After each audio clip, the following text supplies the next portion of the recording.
नमस्कार दोस्तों, एक बार फिर से आपका स्वागत है आपके अपने YouTube चैनल JTS वर्ल्ड में।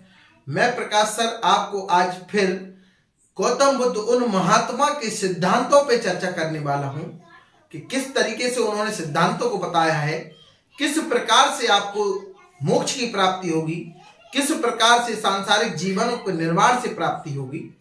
तो यहाँ पर मैंने पिछली क्लास में आपसे बात की थी कि किस प्रकार से महात्मा बुद्ध ने 3 रत्न दिए थे, बुद्ध, धम्म और संघ, और किस प्रकार से उनकी मृत्यु हुई थी।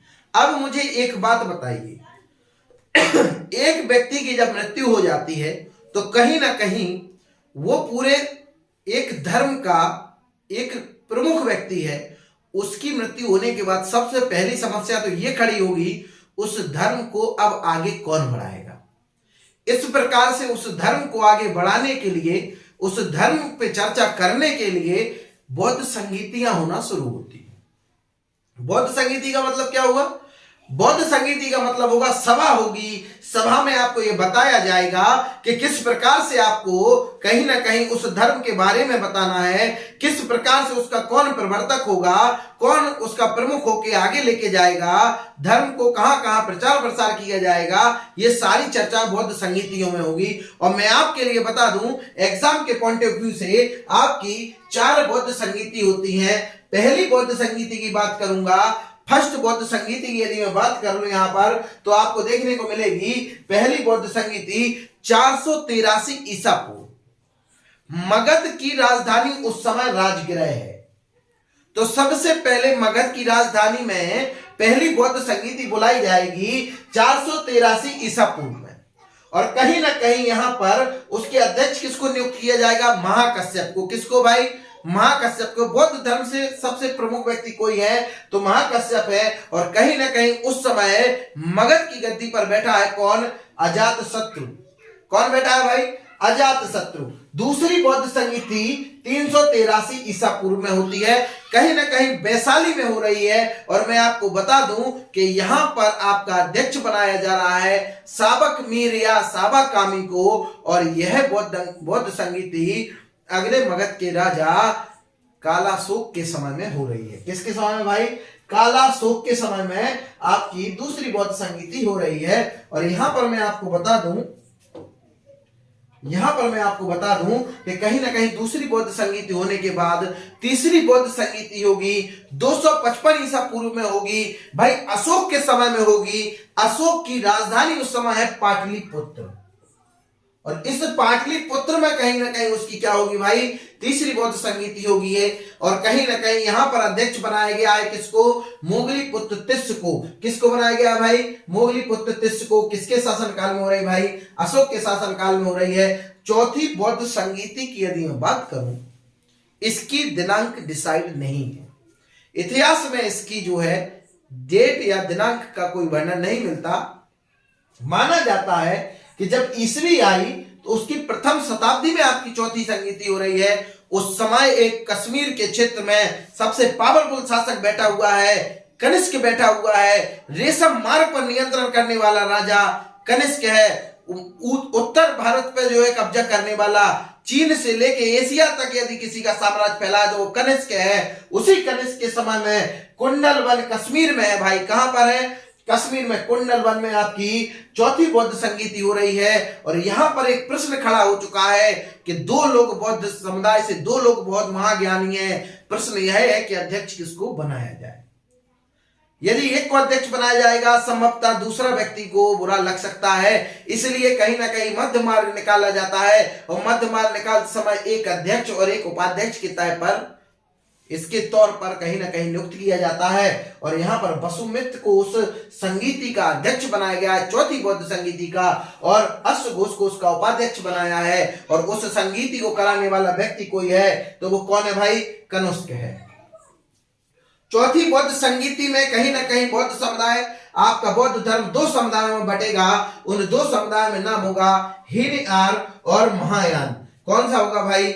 हीनयान और महायान। और जो हीनयान होंगे वह वो व्यक्ति होंगे जो भगवान बुद्ध को अपना आदर्श मान के महापुरुष के रूप में उनका अनुसरण करेंगे, और महायान वाले वह व्यक्ति होंगे जो भगवान बुद्ध को भगवान के रूप में पूजेंगे। और इनके कुछ आदर्श थे। हीनयान के आदर्श की मैं बात कर लूं तो हीनयान का आदर्श है अरहत, और अरहत का मतलब ये होता है साधना करते हुए निर्वाण की प्राप्ति करना है। पूरे धर्म का मुख्य लॉजिक है निर्वाण की प्राप्ति, अर्थात सांसारिक दुखों से मुक्ति। तो इस प्रकार से अरहत का मतलब ये होता है कि हम स्वयं जो है आराधना करेंगे, स्वयं जो है क्या करेंगे, आपकी साधना करेंगे, उससे निर्वाण की प्राप्ति होगी। और महायान की ये बात है, आदर्श वाक्य क्या है, बोधिसत्व। बोधिसत्व का मतलब होता है कि हम दूसरों का भी उद्धार करेंगे, दूसरों की हेल्प करेंगे, बौद्ध धर्म का प्रचार प्रसार करेंगे, और कहीं ना कहीं बोधिसत्व के बारे में लोगों को समझाएंगे, जिससे हमें जो है निर्वाण की प्राप्ति होगी। निर्वाण अर्थात मोक्ष प्राप्त करना। और एक बात मैं बता दूं आपको, धार्मिक जुलूस जो निकाले जाते हैं, आज हम देखते हैं कई जुलूस निकाले जाते हैं। दुर्गे माता का जुलूस निकाला जाता है, गणेश जी का जुलूस निकाला जाता है, कई कलश यात्राएं निकाली जाती हैं। तो ये जो धार्मिक जुलूस निकाले जाते हैं, उनका प्रारंभ आपका कहीं ना कहीं बौद्ध धर्म से होता है। ये बात आपको दिमाग में रखना है। इसके बाद मैं बता दूं, यहाँ पर ये पौधे लिख चुका है, इसको थोड़ा सा याद रखना। इसका मतलब यहाँ पर क्या था भाई, आपका यहाँ पर आपका बौद्ध था, और बौद्ध धर्म का प्रमुख त्योहार की यदि मैं बात करूं, ये यहाँ पर कहीं ना कहीं आपका बौद्ध है। बौद्ध या बौद्ध धर्म का यदि सबसे पवित्र त्योहार कोई माना जाता है तो वो माना जाता है बैसाख पूर्णिमा। क्यों माना जाता है? ये बैसाख की पूर्णिमा वह दिन है जिस दिन भगवान बुद्ध का जन्म हुआ था। उसी दिन उन भगवान बुद्ध को आपके ज्ञान की प्राप्ति हुई, और उसी तिथि में उनको निर्वाण अर्थात मोक्ष की प्राप्ति होती है। इसलिए मैं आपको ये बता दूं कि भाई बौद्धों का सबसे अधिक पवित्र कोई त्योहार माना गया तो वो आपका बैसाख पूर्णिमा माना गया। इसके बाद आपको बता दूं कि ये बुद्ध के कुछ सिद्धांत हैं, और सिद्धांतों की मैं बात थोड़ी सी कर लूं आपसे। तो सिद्धांत में आप देखेंगे कि यदि व्यक्ति को सांसारिक दुखों से, यदि उसको सांसारिक दुखों से बचना है तो दुखों के संबंध में उन्होंने 4 आर्य सत्य बताए हैं। ये आर्य सत्य आपका मुख्य रूप से, यदि व्यक्ति को दुख है, यदि व्यक्ति को तृष्णा है, तो उसका कारण क्या है, वो आपके 4 यहां पर आर्य सत्य भगवान बुद्ध ने बताए हैं। पहला है दुख, दूसरा है, यहां पर आप देख लेंगे थोड़ा सा, पहला है आपका दुख, दूसरा है आपका दुख समुदाय, फिर होगा दुख निरोध, और फिर होगा दुख निरोध गामिनी प्रतिपदा। ये आपके 4 आर्य सत्य हैं। यानी कि आप सांसारिक दुखों का संबंध किससे है, आपको दुख होगा, दुख का कोई ना कोई तो समुदाय होगा, और दुख को निवारण करने के लिए भी कुछ ना कुछ होगा, और दुख निरोध गामिनी प्रतिपदा। ये आपके 4 आर्य सत्य हैं। क्या है भाई? 4 आर्य सत्य हैं किसके भाई? भगवान बुद्ध के द्वारा बताए गए। और सांसारिक ये जो दुख हैं, इनसे मुक्ति के लिए अष्टांगिक मार्ग। कौन सा मार्ग भाई? अष्टांगिक मार्ग। क्या होगा भाई अष्टांगिक मार्ग? अष्टांगिक मार्ग का मतलब होगा हमको 8 चीजों पर अमल करना है, वो बिल्कुल सम्यक होना चाहिए। सम्यक का मतलब है बिल्कुल सटीक होना चाहिए, गलत नहीं होना चाहिए। पहला सम्यक दृष्टि, सम्यक संकल्प, सम्यक वाणी, सम्यक कर्मांत, सम्यक जीव आजीव, सम्यक व्यायाम, और सम्यक स्मृति, और सम्यक समाधि। यानी हमारी सारी चीजें अच्छी होना चाहिए। सम्यक दृष्टि यानी हमको अच्छा ही देखना है, बुराई की तरफ नहीं देखना है। हमारा संकल्प अच्छा होना चाहिए, हमें बोलना अच्छा है, हमारे कर्म अच्छे होना चाहिए, हमारा जीवन अच्छा जीना चाहिए, और कहीं ना कहीं व्यायाम अच्छा होना चाहिए। आपकी स्मृति में अच्छी चीजें याद होना चाहिए, बुरी चीजों का हमको विरोध करना है, परहेज करना है, और अंतिम समय में हमारी समाधि भी बहुत अच्छी होना चाहिए। अर्थात हम अंतिम समय में भी भगवान का भजन करते हुए, ईश्वर को जो है ध्यान में रखते हुए आपके परम लक्ष्य को प्राप्त करेंगे। और बौद्ध धर्म में परम लक्ष्य को प्राप्त करने का मतलब है क्या? मतलब अभी मैंने बताया कि परम लक्ष्य का प्राप्ति मतलब आपका निर्वाण है। निर्वाण अर्थात आपको सांसारिक दुखों से मुक्ति मिल जाएगी। तो अष्टांगिक मार्ग आपको बताए गए हैं। और कहीं ना कहीं यदि आपका जो परम लक्ष्य है निर्वाण, उसको प्राप्त करना चाहते हैं तो आपको 10 सीलों का पालन करना पड़ेगा। किसका पालन करना पड़ेगा भाई? 10 सीलों का। और 10 सील में आपके हैं सत्य। 10 सील में आपके कौन कौन से हैं यहां पर मैं बता दूं। सत्य, अहिंसा, अस्तेय, अपरिग्रह, ये आपको देखने को मिल रहे होंगे। सत्य है, अहिंसा है, अस्तेय, अपरिग्रह। मद्य सेवन न करना। सत्य का मतलब है हमेशा सदा सत्य बोलना चाहिए। अहिंसा का मतलब है हमको किसी प्रकार से लड़ाई भिड़ाई, किसी से लड़ना भिड़ना नहीं चाहिए। अस्तेय का मतलब होता है चोरी नहीं करना चाहिए। और अपरिग्रह का मतलब होता है कि हमें जरूरत से ज्यादा धन इकट्ठा नहीं करना चाहिए। मद्य सेवन न करना अर्थात नशीले पदार्थों का सेवन वर्जित करना। असमय भोजन न करना यानी समय से भोजन करना चाहिए। सुखप्रद बिस्तर पे नहीं सोना है। धन अधिक संचय नहीं करना है। स्त्रियों से दूर रहना है। और नृत्य गान आदि रास रंग के प्रोग्रामों से भी हमको दूर रहना है। ये कहीं ना कहीं 10 सील हैं। यदि 10 सीलों का हम पालन करेंगे तो संभवतः हम निर्वाण की प्राप्ति कर लेंगे। यह भगवान बुद्ध कह रहे हैं। और आपको मैं बता दूं कि जो व्यक्ति गृहस्थ जीवन में रह रहे हैं वो शुरू के 5 ही फॉलो कर दे भाई। पूरे नहीं कर सकता तो 5 तो फॉलो कर सकते हैं। सत्य, अहिंसा, अस्तेय, अपरिग्रह और मद्य सेवन न करना। ये आपके जो है 5 यदि आप सीलों को फॉलो कर जाएंगे तो भी आप कहीं ना कहीं निर्वाण को प्राप्त कर सकते हैं यदि आप गृहस्थ हैं तो। और सन्यासी है तो आपको 10 सीलों का पालन करना अनिवार्य है। यह भगवान बुद्ध की थ्योरी है। इससे अच्छी थ्योरी नहीं होगी।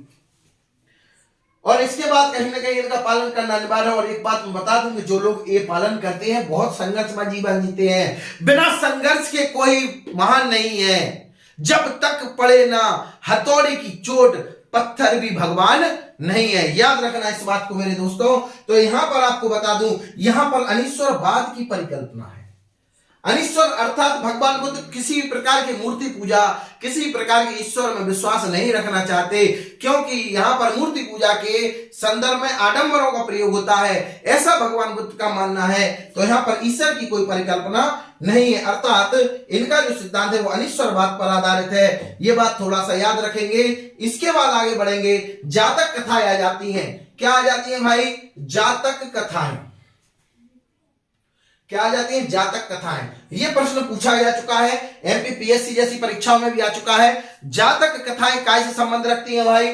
भगवान बुद्ध के जो पुनर्जन्म है उनकी वर्णन है। किसमें भाई? जातक कथाओं में भगवान बुद्ध के पूर्व जन्म या पुनर्जन्म के वर्णन है। यहां तक कि भगवान बुद्ध ये कहते हैं कि मेरा जन्म हर जीव में होगा, या तो मैं बकरी से लेके कुत्ते से लेके मानव तक सभी जीव में मैं पुनर्जन्म ले सकता हूं। और यहां पर मैं आपको बात करूं, सर्वाधिक बुद्ध की मूर्तियों का यदि निर्माण हुआ तो वो गांधार शैली में हुआ।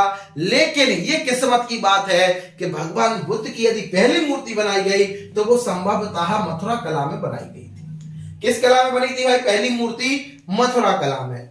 इसके बाद मैं आपको बता दूं, एक इतने बौद्ध धर्म के लोग होने के बाद अंतिम समय की मैं बात करूं, यदि पूरे बौद्ध धर्म को अन्य देशों तक, बड़े बड़े देशों तक किसी ने पहुंचाया है तो उनका नाम है ऋषि पद्म संभव, अर्थात आपके ऋषि रेनपाच।